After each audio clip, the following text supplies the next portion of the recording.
Aba, mapalaga. Kung ano man ang balak niyong gawin sa akin, meron lang akong gustong sabihin. Ano yan? Alam ko kung sino nag-utos sa inyo na gawin sa akin ito. Wala naman akong ibang paghihinalaan kundi si Alfred Alcantara.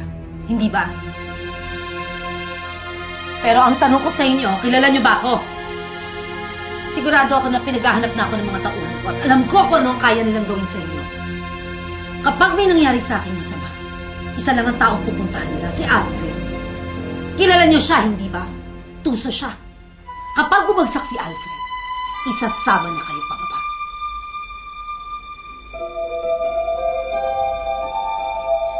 Ngayon, isa lang ang magiging solusyon dito. Tanggapin niyo ang iano ko. Gusto niyo magkaroon ng mas maraming pera, hindi ba? Pwes, ako ang sundin niyo. Bumaliktad kayo kay Alfred.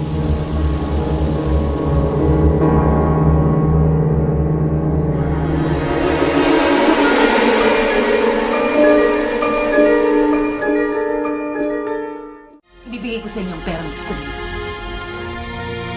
Ano kung iwan mo kami sa ere? Ha? Paano kung nagdiganda leche-leche na to? Bakit?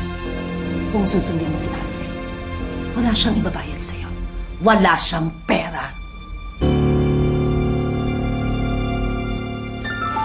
Tay. Narinig ko na marami nakataas yung Alfred niya. Pati nga sa atin, di ba? May kulang pa siya. Itak mo, hindi na sa kanya yung mansion eh. Anong gagawin natin ngayon? Ano? Tatanggapin ba natin yung offer ito? Pakawalan niyo lang ako. Sasamahan ko kayong kunin ng pera. At kung susundin niyo ako, kikita na kayo. Masisingil niyo pa ang gagong Alfred.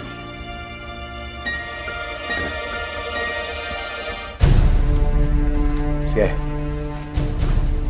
Papayag kami. Ano bang balak mong ipagawa kay Alfred? Simple lang.